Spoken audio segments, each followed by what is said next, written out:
Our first question for you is, what do you see as the role of the lieutenant governor? And then follow that with, what new ideas and innovations would you bring to the job? So I'm going to start with you, Mark. So it is possible that the lieutenant governor's role is virtually nothing. Constitutionally, she or he is there to break ties in the Senate. In the event of an 1818, then that position is important. As I understand, the lieutenant governor will stand in when the governor is away on business, but whether the governor actually gives a lot of authority over is kind of up to a partnership or not. Your question about new ideas might be more important. I offer a third way on many things, on tolls, on privatizing, on taxes. And so people who are used to a two-party only, it's this or it's that, I think should welcome, really all of us. Please take a look at stewartforliberty.com. There are videos that show a third way. I'll just give the example on tolls. Should we have them? Shouldn't we? Well, I don't like going to them when we don't need the revenue in the first place. That's what got us an income tax 25 years ago when we probably could have done without. And as we know, Connecticut's economy has suffered coincidentally with that income tax. Tolls should be a last resort, and the better way of doing it is just a user fee for wherever you go. Tolls right now are for 4-lane highways. So that means that only commuters who are going on the 4 lanes are getting taxed. But meanwhile, people are putting just as much burden on the road when they're on Route 4 or Route 5 instead of Route 91. Our devices in our cars now can measure how far we go and charge 2 cents a mile, 3 cents a mile. Totally fair if you want to charge more for trucks because they weigh more, and they weigh a lot more when they're loaded. You've got the programming to do it. You don't have to wait 4 years like they say these studies are going to take. It could be done in 3 weeks. Just listen up. Listen to we who are not as prominent yet. And hear the ideas coming from this group. All right. Jeff, for you? Yeah, so I'm going to have to slightly disagree with Mark here. And maybe that's because Mark's a governor candidate. So from a lieutenant governor candidate's point of view, I have to say the lieutenant governor role is significantly more important than he's if you make it portrayed. So. I agree. Yes. The role of leading the Senate, not just being there as a tiebreaker, is certainly very important, especially when we have, as it is now, a divided Senate. The knowledge inherent in being able to run a parliamentary organization like that is nothing to, set aside. But beyond that, the lieutenant governor serves at the serves for the governor candidate in whatever capacity that they ask them to.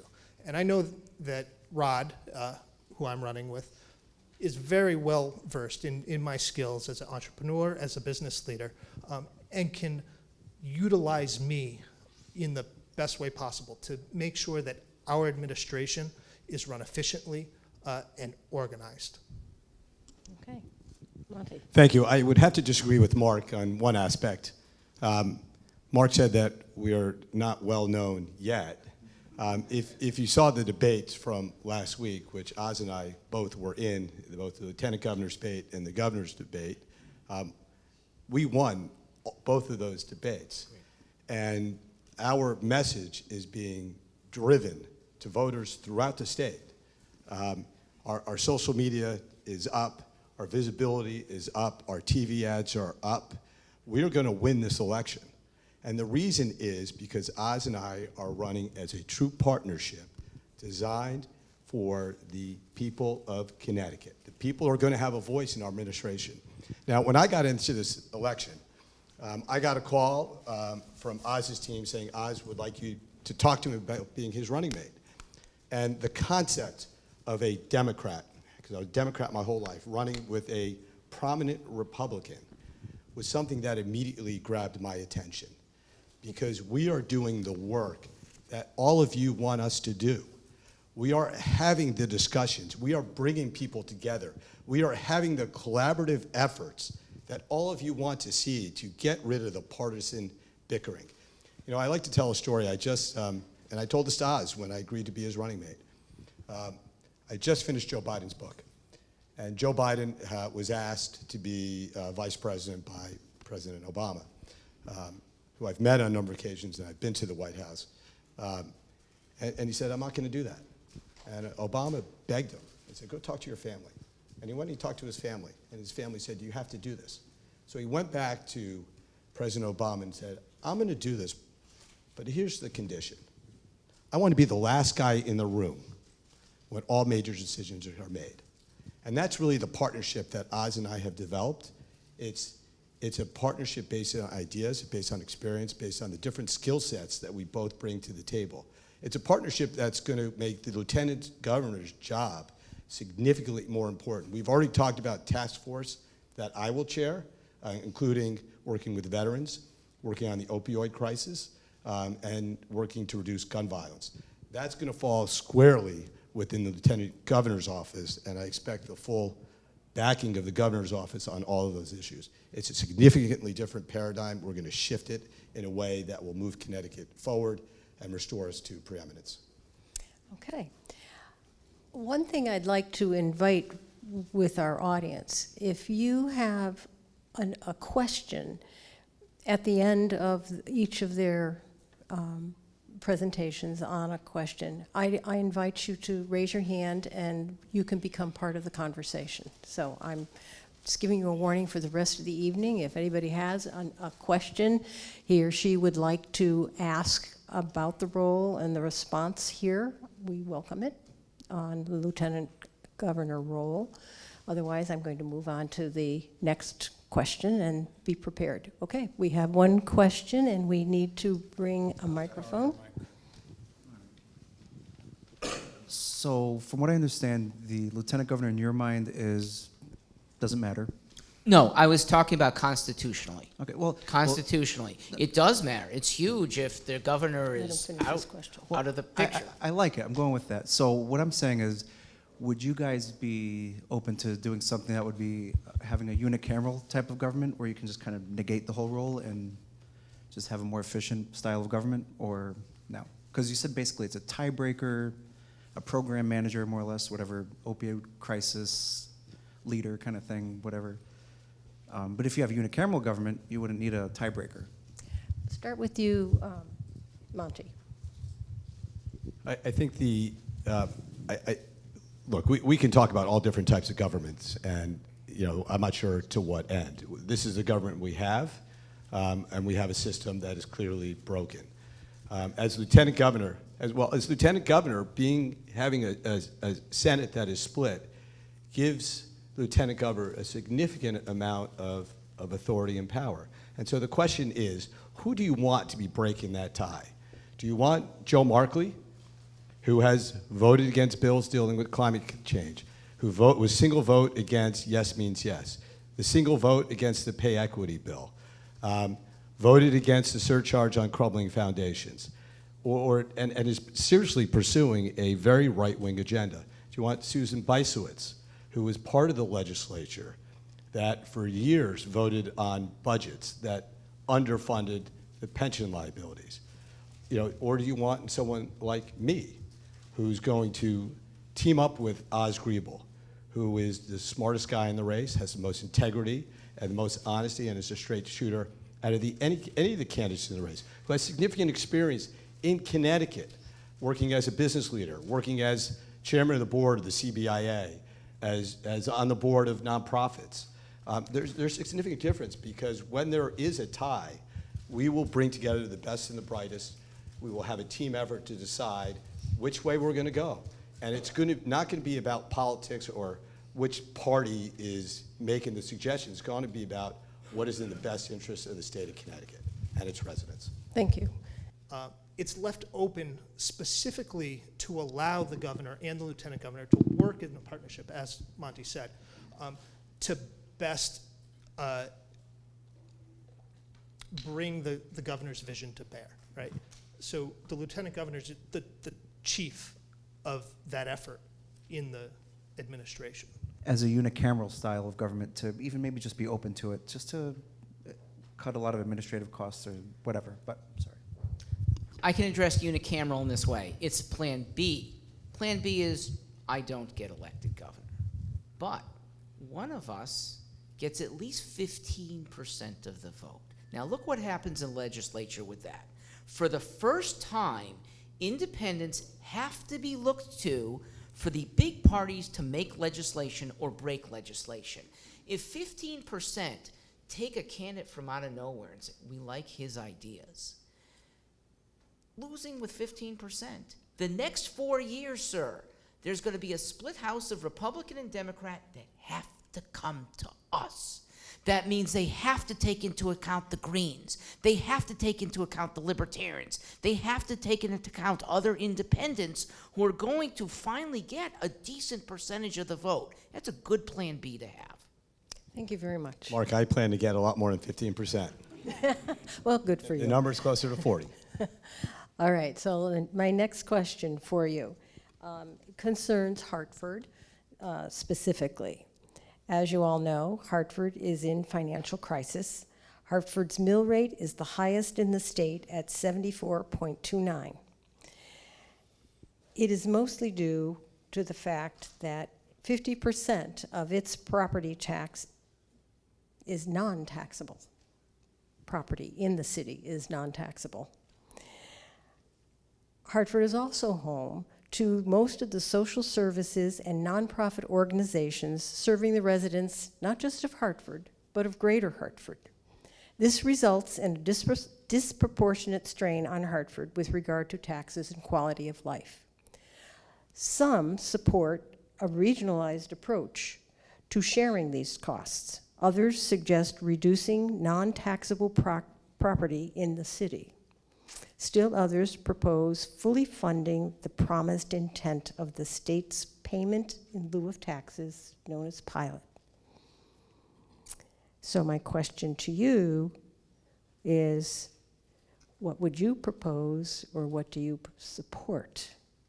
And I know I gave you a whole lot there to deal with, but we are in Hartford, and those are some of the important items. And this time we're going to start with you, Jeffrey. Sure. I think it's really difficult to pin down Hartford's fiscal problems into one area, and I agree that the lack of taxable property is definitely a concern, and it's definitely contributed. I think there's a number of other contributing factors too. We've seen net migration out of Hartford over the past 5 years, which certainly doesn't help the tax base for the city. And I've heard a number of solutions to address this. The regionalization is a policy that I can support to some degree.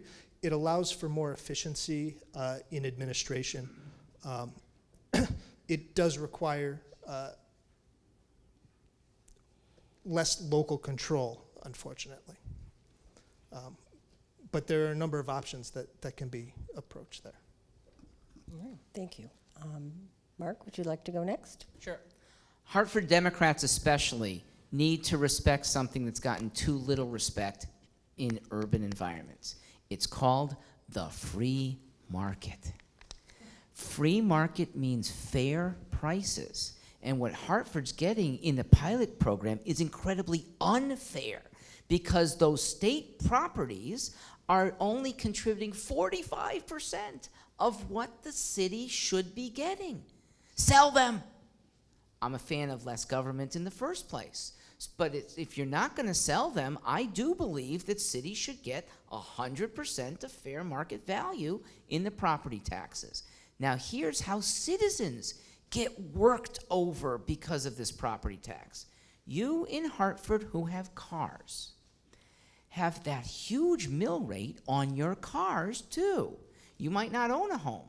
Maybe your biggest asset is that car, and you're getting taxed at 7 times what the value of that car in Greenwich is because their mill rate is 1/7 of yours. It's totally inequitable, and it's thanks to bad state government. Please recognize smaller government is almost certainly better.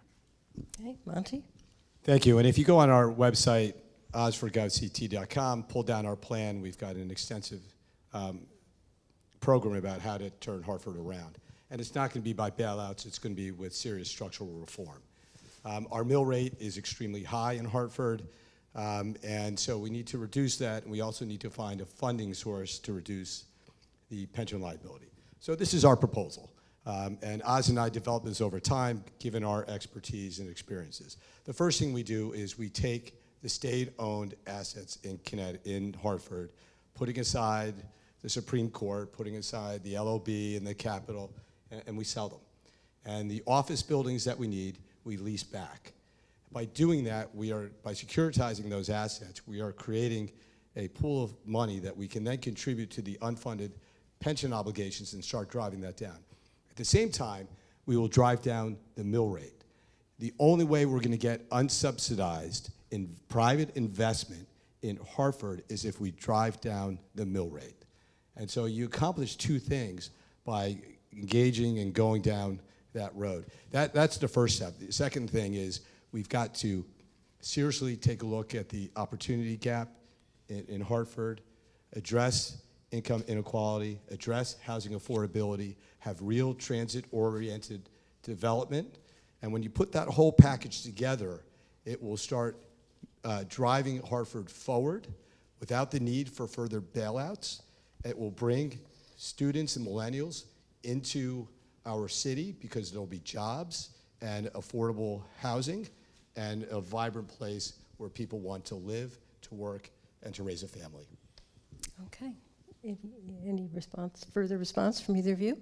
Any question that the audience might have? In addition to the $45 million, which was this year's share of that debt payment, the state had to give the city another $20 million to get it through June 30th, the end of its fiscal year. Now, we're told by City Hall that the city is on its path to fiscal sustainability. Well, that shows a $65 million deficit for this most recent fiscal year ended, okay? And I would assume that, if the state picks up the remainder or the debt that's due next year, we're still going to have a deficit, a significant one. Question? Yeah. As Lieutenant Governor, are you prepared to continue to fund these deficits that I think are inevitable for the city of Hartford over the next, well, let's call it 4 years. And Okay. you can take it Well, beyond that. the state has already made certain obligations that we're bound by. Oz and I disagree with that commitment. We believe that Hartford needs to be structurally reformed in order to move ahead in the ways that I outlined. Okay. Mark? Sure, I can address that. The $550 million that the state managed to find for Hartford has no strings attached, which means that the same behavior that caused Hartford to be in this bind is going to continue. Every parent knows, parents, when a kid gets into trouble, there may be some punishment. If there's going to be a bailout, we forgive you. There's a change in behavior. Act like families. States should be acting as responsibly as you and you and you in your families, and they didn't do that with Hartford's bailout. We could have had a hockey team. Majority ownership in my passion, the Whalers coming back. You could, for $550 million, have majority ownership in another team and an Excel center. That's a better use of $550. Okay. Jeff, any comments? Accountability is the key here. Like Monty said, we have obligations. As libertarians, we also disagree with the impetus behind those obligations. We would not vote to continue to support them. The city of Hartford needs to be held accountable, not only by the state, but by you as Hartford voters, realizing that the way that your finances have been managed is not right. And you need to hold them accountable as well. And I agree with that. And what we also need to understand, so I live in Newtown, I work in Bridgeport, my firm has an office here in Hartford. The precedent that has been set by this $565 million, whatever the number is, 500 million plus bailout of Hartford is very dangerous, because what happens next? Hartford, Bridgeport, Waterbury, go down the list, and they're going to say, well, Hartford got the bailout, why don't we get the bailout? And that not only impacts Hartford residents as taxpayers, but it impacts the financial viability of the state. And if the financial viability of the state goes further into decline, then we're not going to create the jobs that we need to create here to grow our way out of the financial mess that we're in. Every decision that Oz and I make is going to be viewed through the prism of whether or not it will lead to 200,000 new jobs over the next 10 years. The bailout of Hartford did nothing to increase that, because it did nothing structurally to reduce the mill rate. And it's only by reducing the mill rate that we are going to get unsubsidized private investment in Hartford. Just one more point.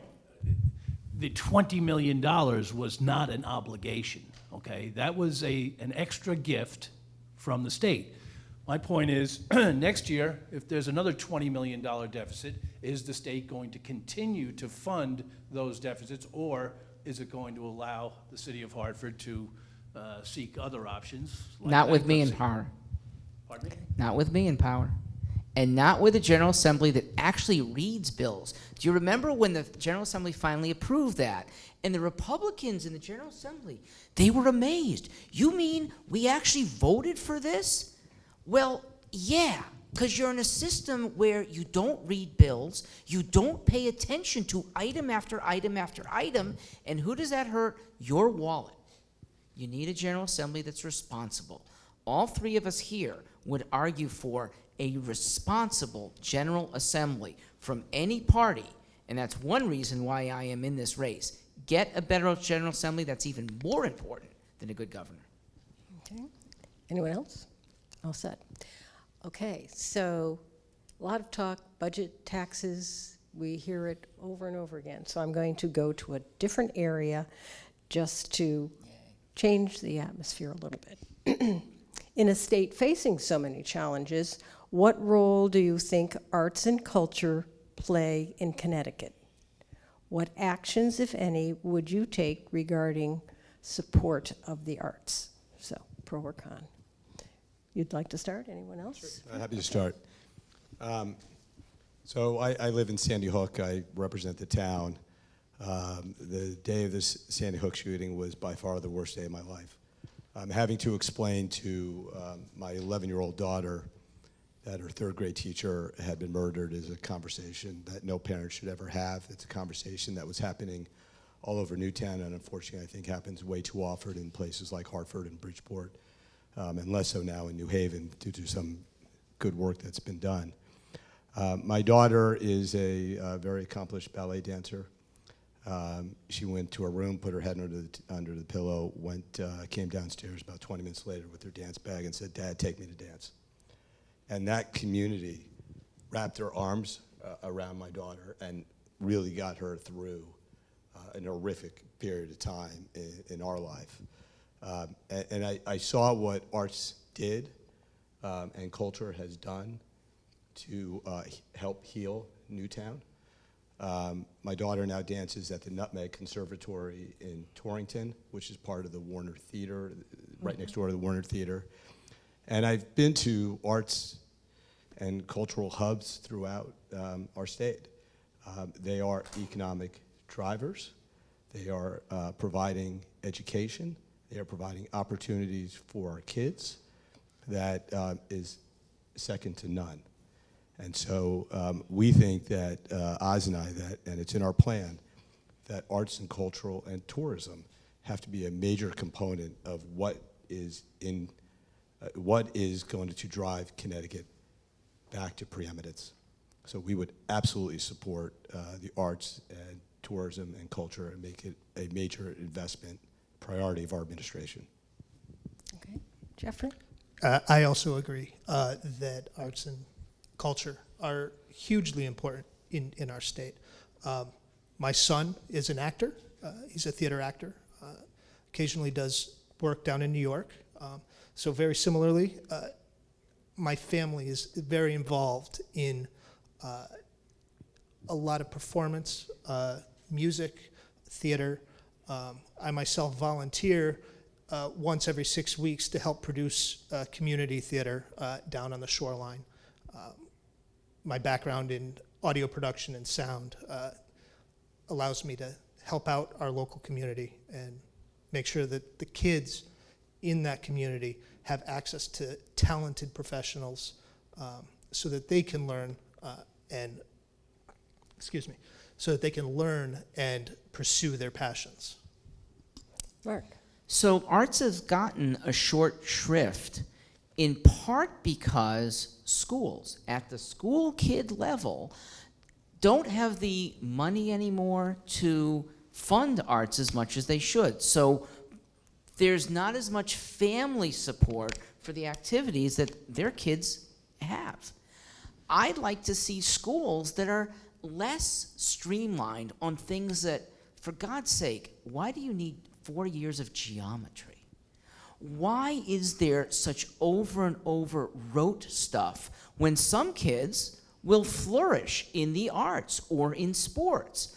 I'm a fan of choice in schools, in part for this reason, that artistic schools are going to flourish better. And then the state doesn't have to be funding the arts. The arts have better ways of funding themselves because we're all behind it, from toddler all the way up to their parents and grandparents. Okay. You have any follow-up questions on this area from our audience? Okay, I'm going to ask one more question, and then I'm going to turn to you for topics you would like addressed, even if you don't have a question. If you have a topic, we'll try to make up a question, okay? All right. So certainly over the topic that we've just been discussing, the word education came in, and let's say, regardless of financial issues, as Lieutenant Governor, what would you do to improve the success of all Connecticut's children? Would you like to go first, Mark? Well, I am an educator. I teach SAT prep. Business that I started, I'm still a teacher. And I would love to see, and I will be lying down in the doorway of any school that prevents good kids from entering its well-funded magnet schools. In Hartford and in Waterbury, and I think a couple of the other cities, you're under the realm of Chef versus O'Neill. It's a horrible result, a well-intentioned thing. Help minority kids get better educated. And the judges can't figure out how to implement it, and they end up right now, you who live in Hartford know this, with it's a race-based policy. Your skin color is keeping some of you, unless you win a lottery, from going to the better schools. I'll be damned if a kid who wants to go to a good school that her parents are paying for can't be let in. I'll be the reverse Orville Faubus. He was the Mississippi governor who said, no black people can come to our schools anymore. I'm the opposite. I want to make sure that if we have better schools, that any race can be there, and I will be in the doorway in January of any school that does not allow that kind of access. Okay. Monty, we want to take that? Sure. As I said earlier, we have a tremendous achievement gap or opportunity gap in Hartford and Bridgeport and even in Waterbury that needs to get solved. Where I work in Bridgeport, if I drive a mile away to Fairfield, or if I'm in our Hartford office and I drive a mile away to West Hartford, there are tremendous differences in the quality of education. We also know that if students are not reading by the time they're in second or third grade, the the likelihood that they're going to graduate from high school is very low. So we've got to rebuild our educational systems from the ground up. We've got to make sure that our dollars, because our funding is high, but those dollars are not going into the classroom. So we've got to make sure that the funding goes into the classroom. We've got to make sure that there are adequate opportunities for our kids in college and in higher eds to pursue jobs. You know, not everybody needs to go to a four-year college. We need to make sure that our community colleges are engaged with the private sector and working towards partnering up so that the jobs that are available are being filled with those who have the skills. And then finally, and I know it's the third rail, but Oz and I are serious and honest and trying to solve problems. We have to have a serious discussion about the regional delivery of services.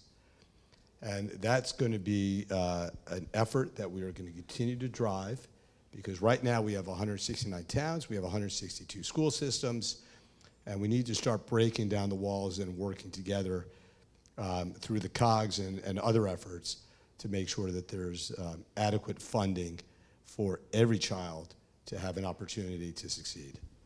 All right, Jeffrey. So I'm going to build off of what Monty was just saying there. We have 162 school districts. The problem we have with those is every single one of them is trying to do the same thing the same way. We don't have adequate choice amongst our schools. And the problem with that is kids don't learn in just one way. Kids learn in a multitude of different ways. And forcing them all into this one pattern naturally leads to winners and losers. And that's not good for anybody in the state, right? I actually have a slightly different view than most people on schooling, because I'm a homeschooler. My son, the one who acts down in New York, he's homeschooled. And the reason he's homeschooled is because the public school system failed him. They were unable to provide him with an education that could challenge him, that could live up to his needs.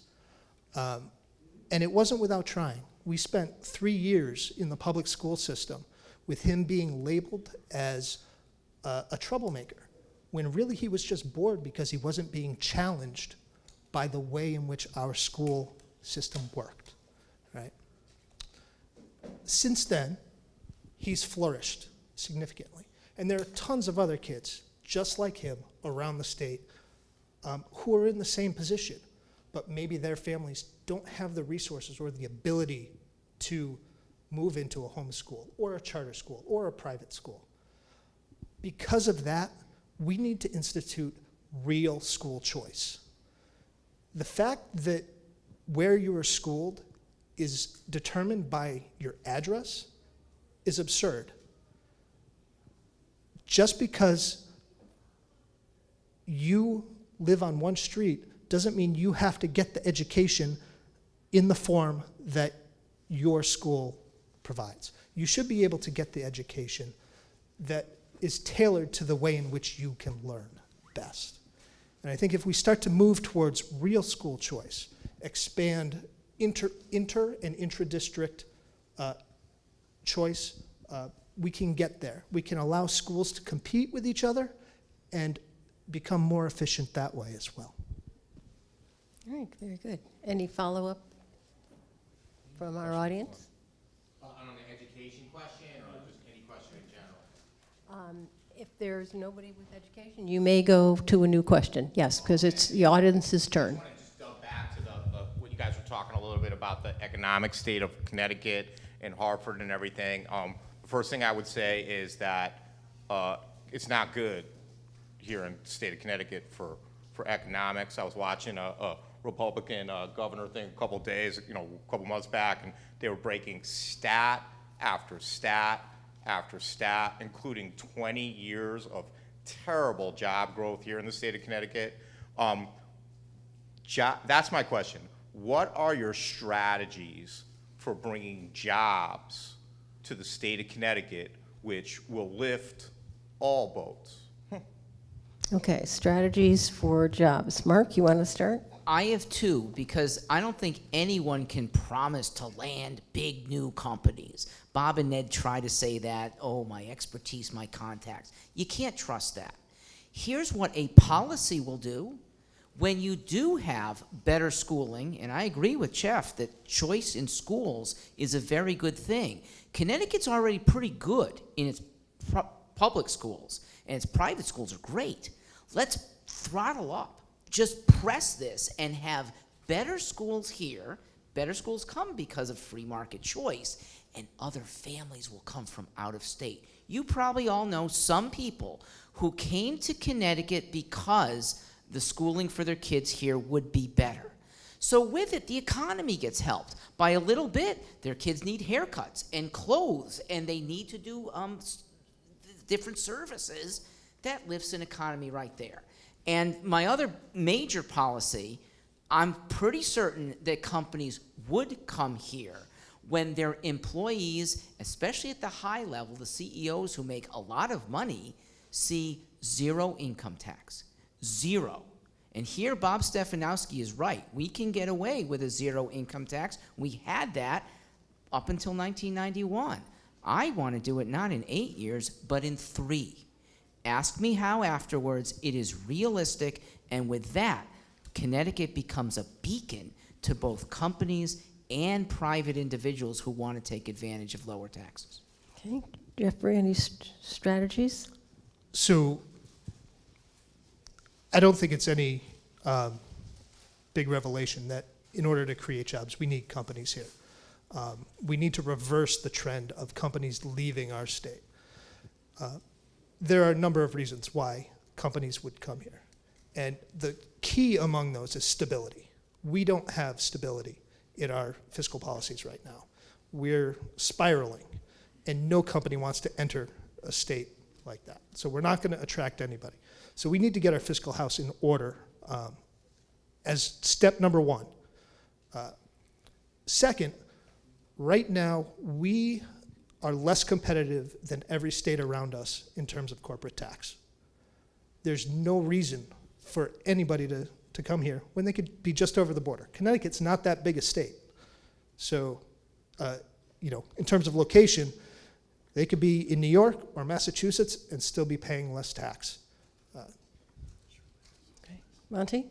So let's take something off the table first. The notion that we are going to eliminate the income tax is ludicrous. Try me. Let's be serious. It's $10.5 billion of a $20 billion budget. The fallout from eliminating the income tax would be significant. It would cut municipal aid. It would cut education. It would decimate the state. It's not going to happen. And already, Mr. Stefanowski and his running mate are backing off of that hollow promise. They're already backing off of it. Secondly, Mr. Lamont's proposal about giving a property tax credit is moving the money from one bucket to another without any structural reform or serious consideration about how we're going to grow jobs. Oz and I have set a priority. It's the number one priority we have, which is to create 200,000 new jobs over the next 10 years. We've had 0 net new job growth in 30 years. How do we do that? The first thing that needs to happen is we've got to get out and restore private confidence in our economy. Oz and I are glass half full people. We have tremendous assets in this state. We have intellectual capital. We have higher eds that are significant. We've got a world-class healthcare sector. We've got the defense industry that is growing. We've got Electric Boat and others that are creating jobs. We need to prioritize so that we can create an environment that will grow those jobs. It's all about bringing the private sector into the discussion, investing in education, investing in infrastructure.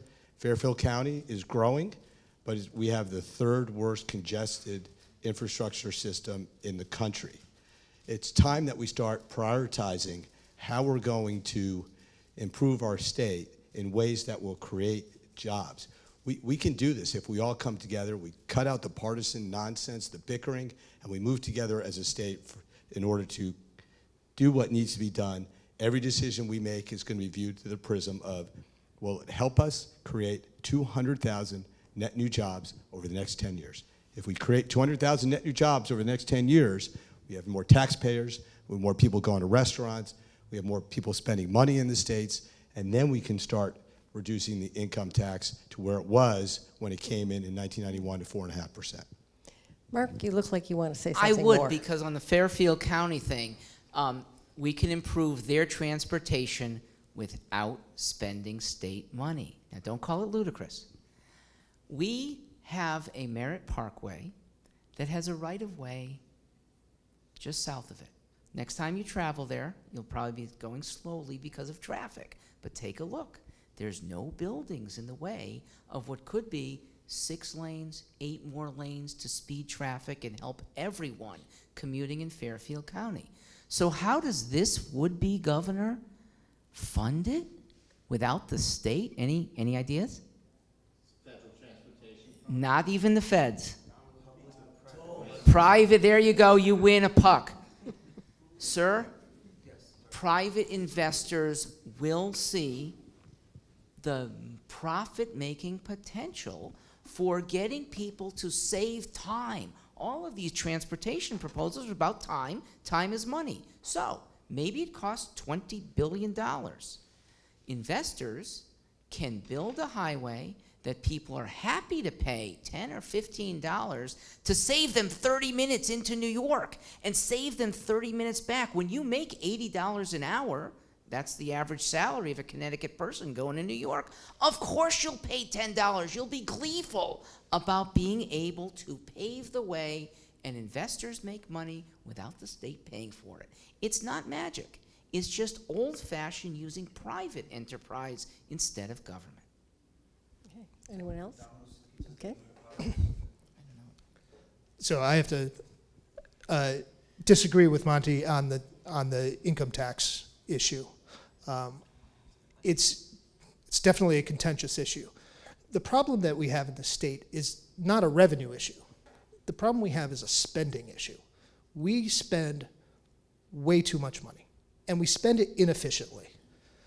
So when people say, oh, if you lose the income tax, you lose half your revenue, Good. well, we can right-size our spending as well, all right? There's a model of high-growth states that works very well. And all we have to do is look to those states that are seeing tremendous growth year over year. And the key thing that those states have is zero income tax and a higher sales tax. So our plan is to reduce the income tax, offset that with a higher sales tax. And people say, you know, maybe the sales tax is regressive. You can obviously, you know, put credits in for, you know, a lot of the things that would affect, you know, our lower income residents, things like that, to reduce the effect on them of a high sales tax. But more importantly, the sales tax is a much more stable tax in this state than the income tax is. Right now, 30% of our income tax revenue comes from wealthy individuals, most of whom get their revenue through investment income. The problem with that is it's uniquely tied to how the markets do. So when you have a recession, our income tax revenues will follow, all right? So we need to move away from that model to a more stable sales tax, property tax model. Okay. Thank you, gentlemen. Now, we have a question in the audience.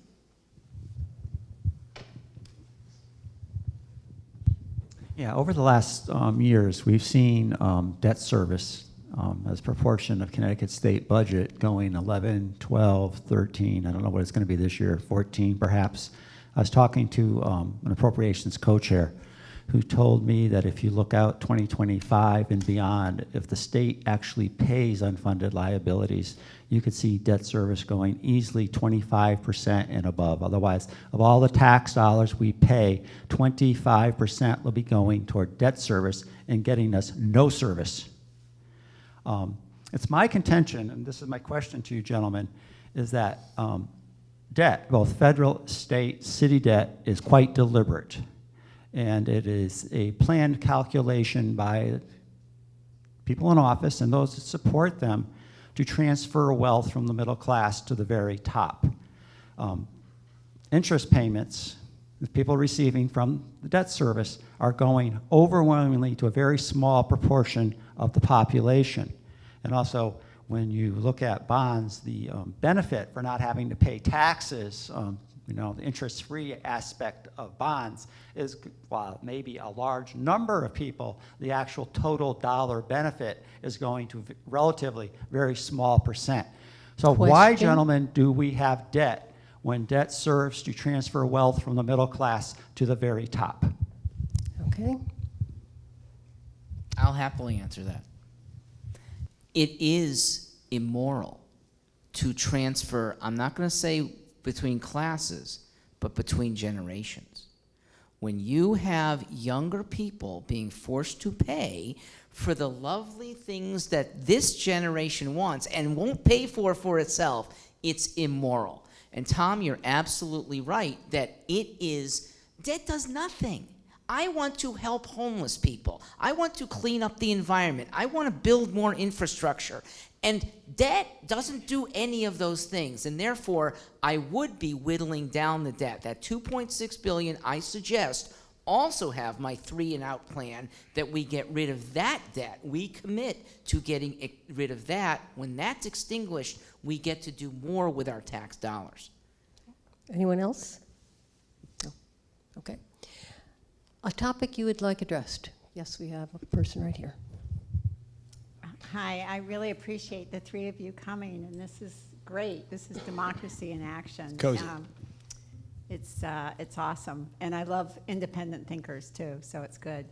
My concern is because of what's happened on the national political scene with the polarization. It's filtered down here. I'm a realtor. I live in Hartford. I'm really proud to be a Hartford citizen.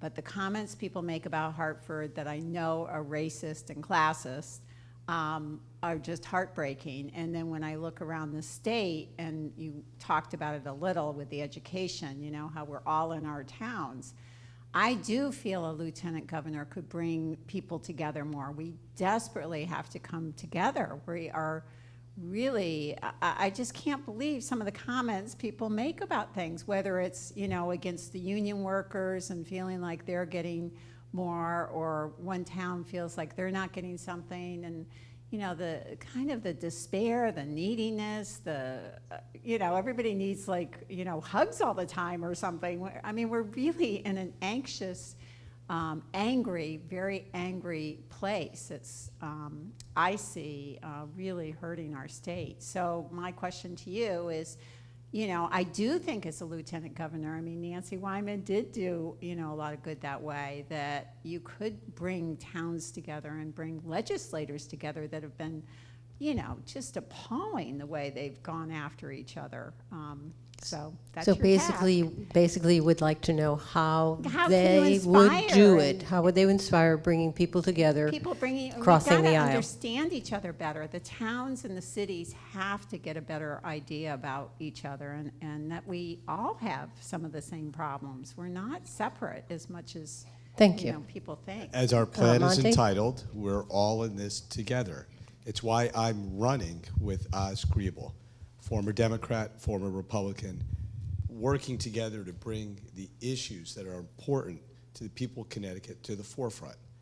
That's what our ticket is all about, and that's why it's resonating with people across the state, because we're going to break through that partisan gridlock. We're going to find areas of commonality where most people are and bring it together for solutions. Our tagline for our ticket is no parties, no politics, just solutions. And that's what we're going to be driving towards. For too long, people have viewed the state as either we're going to turn it red or we're going to turn it blue, and they lost sight of the fact that it's all about red, white, and blue. And that may be trite, but that's kind of what we're doing through this ticket. It's changing the dynamics of our discussion so that we can find the moderates and bring them to the center to start driving towards solutions and get away from the tribal politics and the bickering that just seems to be consuming Washington and certainly has consumed Hartford. Jeffrey? I think the fact that we have 3 non-Democrat, non-Republican candidates on the ballot this year is a testament to what you're saying. There's plenty of people who are fed up with the partisan politics, and we're all in a position to help bridge those gaps, to bring the majority of Connecticut residents who are in the center to the table to discuss. Mark? You hit on something that we all echo, and I've said in my campaign that we are the 99%. What unites us, I think that's from far right to progressive left, is freedom and liberty. So who's that 1% that are against freedom and liberty? It tends to be the government officials and the big corporate leaders that are tied into government more and more. And what do? They punish small business because small business is a competitor to big business. What do? They punish middle class and lower class people in favor of the established moguls. The 99% do have something to unite around and against. That 1% who've been controlling, don't let them control for another election. All right, thank you. We have a couple more people here. I want a burning issue we haven't addressed yet. Go ahead. There's quite a few, unfortunately. I was going to ask about affordable housing. I was going to ask about the legalization and taxation of marijuana. But now that you started talking about the third parties and the difficulties we face, running as a Green candidate for a state rep in the south end of Hartford, I know that what the third parties go through, all of them. And I had actually submitted some language for consideration to the state legislature about ranked choice voting. And I mentioned a couple times on different Facebook threads about the fact that all third parties and independents, if we come together to work for election reform, maybe we could get to a place where voters were not driven by fear politics and voting for the lesser of two evils. If we had a ranked choice voting system where people could say, oh, well, I like the Libertarian, but I don't want to waste my vote because he's probably not going to get in. So if I can say, he's my first choice, he's my second choice, and she's my third choice, if your candidate doesn't get enough votes to win, your vote automatically goes to your second choice versus the person you want the least.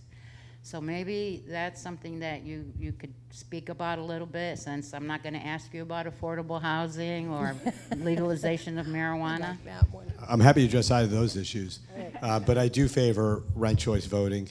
I'm glad that to see that it's being used in Maine. Hopefully that will work and it will catch on across the country, because it will bring out other choices, and it won't be just the fringes that win primaries, which is what we are seeing, which has led to the tribalism in politics.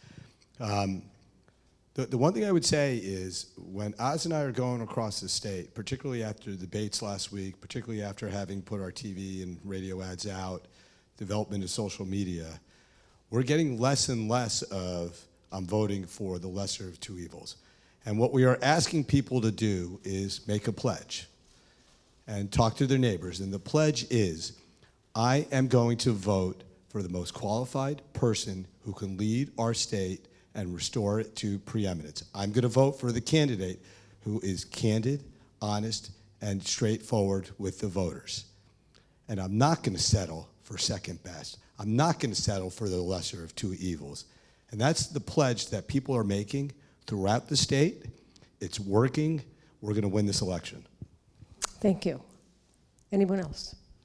I don't think you'll find any disagreement on this panel for ranked choice voting. You know, as libertarians, we use ranked choice voting in all of our elections and party business.